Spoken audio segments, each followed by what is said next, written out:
जय गुरु जी। शुक्राना गुरु जी। सारी संगत को जय गुरु जी। आज मैं आप सबको बताऊंगी कि क्या आप गलत राह पर चल रहे हो। बहुत ही अच्छी इन्फॉर्मेशन दूंगी इस वीडियो में, इसलिए वीडियो को लाइक करके चैनल को सब्सक्राइब कर देना और कमेंट्स में जय गुरु जी लिखना मत भूलना। गुरु जी हम सबको सबसे पहले एक अच्छे इंसान के रूप में देखना चाहते हैं।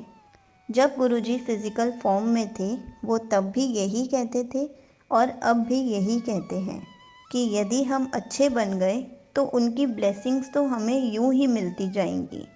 आज हम जो भी गड़बड़ करते हैं उसकी जिम्मेदारी किसी और के सर पर डालकर सुकून से रहते हैं। सुकून से कोई क्या रहेगा इस कलयुग में, जहाँ हर एक बंदा दूसरे को लीलने को तैयार है, चाहे वो घर हो या पैसा या कोई और चीज़। हर एक बंदे में अच्छाई और बुराई दोनों होती है। बुराई की ओर हम जल्दी आकर्षित होते हैं क्योंकि इसका तुरंत मिलने वाला परिणाम हमें बड़ा लुभावना लगता है। हाँ, लंबे समय के बाद भी हमारे द्वारा किया गया बुरा कार्य फलित तो होता ही है, पर कड़वे फल की तरह। उस वक्त हम कहते हैं कि हमने कौन सा बुरा कार्य किया जो हमें ये सज़ा मिली। याद करना चाहें तो इसी जन्म की बातों को हम याद कर सकते हैं, जब हमसे गलत हुआ और हमने उसे रोकने की जगह बढ़ावा दिया था। गुरुजी की एक संगत ने शेयर किया है कि गुरुजी कभी कभी लड़कियों को देखकर मैसेज देते थे। कहा करते थे कि आजकल की लड़कियां विवाह के बाद ससुराल में फ़ोन लेकर आ जाती हैं। सारा समय अपने माँ से बात करने में रहती हैं कि आज क्या बनाना है और कैसे बनाना है। घर में बैठे सासू माँ को तो जैसे नज़रअंदाज ही कर डाला है। गुरुजी कहते हैं कि ऐसी माँओं को समय रहते सचेत होना चाहिए। जब बेटी को उसके घर भेज दिया तो उसकी ज़िंदगी में भी दखल करना बंद करना चाहिए। ऐसा करके वो उसके सास का मान कम कर रही है। जो भी सिखाना हो बेटियों को हम पहले से ही सिखा दें। सास ससुर से ही वो हर बात पूछे कि आज खाने में क्या बनाना है और क्या खाना पसंद करेंगे, तभी सही है। बेटियों को माँ के घर ज़्यादा दिन रहने से मना करते रहे गुरुजी।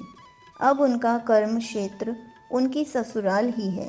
हम माँ अपना अधिकार साबित करने में होड़ में बस सबका दिल दुखाते चले जाते हैं। दूरियाँ अपनी बेटी और उसके परिवार के बीच हमारे कारण आती हैं और हम दोष देते हैं ससुराल वालों को। गुरुजी कहते हैं कि वे ऐसे सेवादारों की सेवा कैसे स्वीकार कर सकते हैं जो घर में बैठे सास या ससुर से सीधे मुंह बात तक नहीं करते और मंदिर या गुरुजी के पास आकर इनके चरण दबाते हैं, झाड़ू लगाती हैं, साफ सफाई करती हैं। गुरुजी की शिक्षा है कि हम अपना कर्तव्य करें। जिस घर में ब्याह करके गए हैं वहाँ किसकी क्या ज़रूरत है जिसे हम पूरा कर सकते हैं, वही हमारा कर्तव्य है। कोई बाहर का आकर हमारे कर्तव्य को परिभाषित नहीं करेगा। हम खुद अपने घर में अपने कर्तव्य की परिभाषा बनाएंगे, जिसमें सबसे महत्वपूर्ण बात है कि हम किसी का दिल जानकर नहीं दुखाएंगे। किसी को हमारे रहते भूखे पेट ना सोना पड़े। उसके बाद यदि हम मंदिर में सेवा नहीं भी कर पा रहे, गुरुजी हम तक आकर हमें ब्लेस कर जाएंगे। हम कितना भी सत्संग कर लें, लंगर खिला लें या बड़े मंदिर के चक्कर लगा लें, जब तक हम अपनी जिम्मेदारी ठीक से नहीं निभाएंगे हम अंदर से शुद्ध नहीं होंगे। सब कुछ बेकार है। हम गुरुजी की ब्लेसिंग्स नहीं ले पाएंगे। जो आज सास बन चुकी है उनकी भी कुछ जिम्मेदारियां हैं, जैसे अपनी बहू की गृहस्थी में अपनी दखल अंदाजी हम कम से कम दें। हमने अपने समय में अपने हिसाब से घर को सजाया संवारा, अब बहू की बारी है, उसे उसके हिसाब से सजाने संवारने दें। हम ऐसे भी सास बनने का मतलब ही है कि हम उस उम्र तक तो पहुंच ही चुके हैं जहां ये समझ आता है कि कितना भी कर लो इस जीवन में सुकून है ही नहीं। सुकून कहीं मिल सकता है तो वो है भगवान के चरणों में। अब हम गुरु जी के चरणों में अपने को सौंपना शुरू करें। या किसी और ईश्वर को सौंप दें। बिना समर्पण हमारा अब कुछ नहीं हो सकता। सब कुछ करके देख लिया, सब कुछ में जी कर देख लिया। जो इस संसार में नहीं है, जैसे सच्चा निस्वार्थ प्यार, वो कभी मिलेगा भी नहीं। और जो मिल रहा है, दुख तकलीफ, उससे कभी पीछा छूटेगा भी नहीं। ये दोनों बातें तब पूरी होती हैं जब हम किसी सद्गुरु के चरणों में बैठ चुके हों, अपने को संसार की जिम्मेदारियों से धीरे धीरे मुक्त करते हुए सब कुछ गुरु के चरण में डाल चुके हों। यदि परिवार में कोई हमसे बुरा कर रहा है तो उसके साथ हम बुरा बर्ताव करें, ये हमारी राह नहीं है। हमारे साथ जो बुरा कर रहा है, हमें उसकी बात का बुरा ना मानते हुए उसके लिए गुरु जी से प्रार्थना करनी चाहिए। अपनी जो भी जिम्मेदारी होती है उसके प्रति हमें उसी तरह निभाना चाहिए जैसा हम तब करते जब वो हमारे साथ अच्छा व्यवहार करता होता। ऐसा करके हम अपना कर्म कटा लेंगे और गुरु जी को सौंप देंगे, उसका भी भला करने का सोच लेंगे। यदि हम गुरु संगत हैं तो ऐसे बंदे से मिलने वाला हर व्यवहार गुरु जी द्वारा नियंत्रित है। हम ये समझ जाएं कि हम आज जहाँ हैं वहाँ सब कुछ गुरु जी के इशारे पर ही घटित होता है। भले ही हम अपने को कर्ता बनाकर सबके सामने पेश करें, पर हम सिर्फ कठपुतली हैं जो गुरु जी की उंगलियों पर नाचती रहती हैं। जो बुरा कर रहा है उसका कल्याण गुरु जी करेंगे। हम क्यों उसे उसके बुरे काम का नतीजा बताएं या उसे सुधारने की कोशिश करें। गुरु जी का काम गुरु जी को ही करने दें। सृष्टि अपने तरीके से हर काम का सही वक्त और सही मौका देखकर सृष्टि अपने तरीके से हर काम का सही वक्त और सही मौका देखकर अपने पत्ते खोलती है। सृष्टि का उद्देश्य हमेशा पॉजिटिव ही रहता है, यानी यदि हमने बुरा किया है तो हमसे और बुरा ना हो, इस कारण सृष्टि कुछ बंदिश लगा देती है, पर ऐसा हर बार वो हमारे भले के लिए करती है।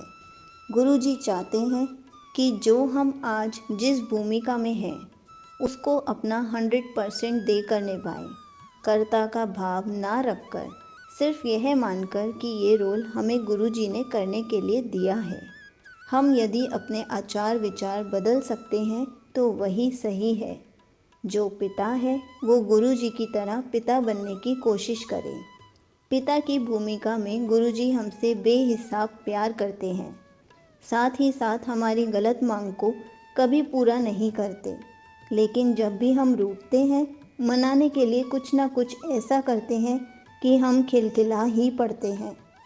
आज के पिता अपने बच्चों से प्यार तो करते हैं, पर जताना भी नहीं आता, और जब जताने चलते हैं उसके पहले ही अपनी उम्मीद की लिस्ट बच्चे के सामने रख देते हैं, मानो बच्चे ने कुछ अच्छा करके दिखाया है।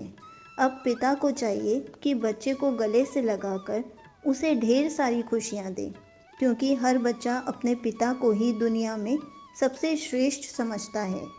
वहाँ पिता 2 वाक्य तारीफ के बोलता है और तीसरे वाक्य में कुछ ना कुछ खामी निकालकर बच्चे के सारे उत्साह पर पानी फेर देता है। गुरु जी से हम कभी भी अपनी हर मांग पूरी करवाने की उम्मीद नहीं रख सकते, पर जब भी हम कोई छोटा सा भी अच्छा कार्य करते हैं, गुरु जी अपनी भरपूर ब्लेसिंग्स लुटाते हैं। हमें वो देते हैं जिससे हम आनंद महसूस करें। हमारे पिता को पता नहीं है कि हम किस बात पर खुश होते हैं, पर परम पिता गुरु जी को सब पता है और वो खुले हाथ से हमें खुशियाँ बांटते हैं। हर माँ का भी रोल सही ढंग से करना चाहें तो गुरु जी को अपने माँ के रूप में रख लें।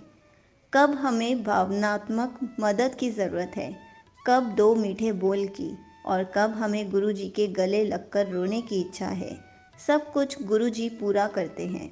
बड़े ही धैर्य से हमारी अंट शंट बातें सुनते हैं, हमारी उल्टी सीधी व्यवहार को बर्दाश्त करते हैं और हर छोटी छोटी बात पर हमें आनंद के साथ प्रोत्साहित करते हैं, जैसे कि एक माँ को अपने बच्चे के लिए करना चाहिए। हम माँ में आज धीरज कहाँ है? हमारे बच्चे ने कुछ गलत किया या तो हाथ छोड़ देंगे या फिर चीख चिल्लाकर दुनिया इकट्ठा कर लेंगे। धैर्य के साथ गलत दिशा में बढ़ते अपने बच्चों को सुधारने के लिए हमारे पास समय ही कहाँ है। ये समय तो हम गप्पे और निंदा चुगली के नाम के लिए छोड़ देते हैं। इसी तरह गुरु के रोल में गुरु जी इतने प्यारे गुरु हैं, साथ ही साथ कड़े मास्टर भी हैं। हमें सुधार कर ही छोड़ते हैं। जिस रूप में गुरु जी को हम देखेंगे, हम उनसे ही प्रेरणा ले सकते हैं। यदि हमारा गुरु हमें हमारी गलतियों को क्षमा करके अपना सकते हैं, तो हम क्यों नहीं दूसरों को क्षमा करते हुए आगे बढ़ते जाते हैं। हम क्यों अटक जाते हैं वहीं पर जहाँ किसी ने हमारा दिल दुखा दिया। जब सब कुछ गुरु जी के इशारे पर होता है, तो भला कोई हमारा दिल खुद से कैसे दुखा सकता है, जब तक सृष्टि उसकी व्यवस्था ना करे। जब भी हमारे साथ ऐसा कुछ होता है, हम अपने सारे ज्ञान रख कर अपनी पुरानी सोच से आगे की प्लानिंग करते हैं। यदि कोई हमें नहीं चाहता है तो ना चाहने दें, गुरु जी तो हमें चाहते हैं। यदि कोई हमारा नुकसान पहुंचाना चाहता है तो करने दें। हमारा नुकसान जो भी होगा, गुरु जी उसे हमारे कर्म काटने में लगा देंगे। यदि कोई दिल दुखाता है तो दुखाने दें।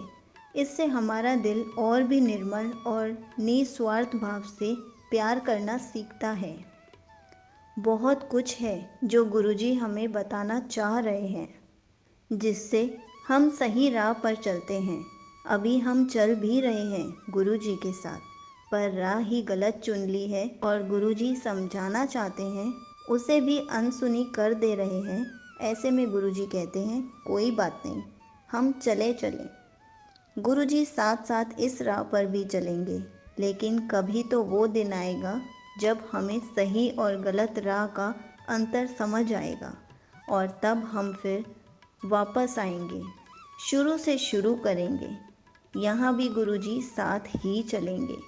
जल्दी से हम यू टर्न ले लें, समय ज़्यादा ना लगाएं तो ही अच्छा रहेगा। गुरुजी बहुत पहले से बताते आ रहे हैं कि तू गलत राह पर चल रहा है। अगर आपको गुरुजी से रिलेटेड कुछ भी पूछना है तो आप पूछ सकते हैं। मैं उसका आंसर कमेंट में रिप्लाई करके या फिर वीडियो बनाकर ज़रूर दूंगी। जय गुरुजी, शुक्राना गुरुजी।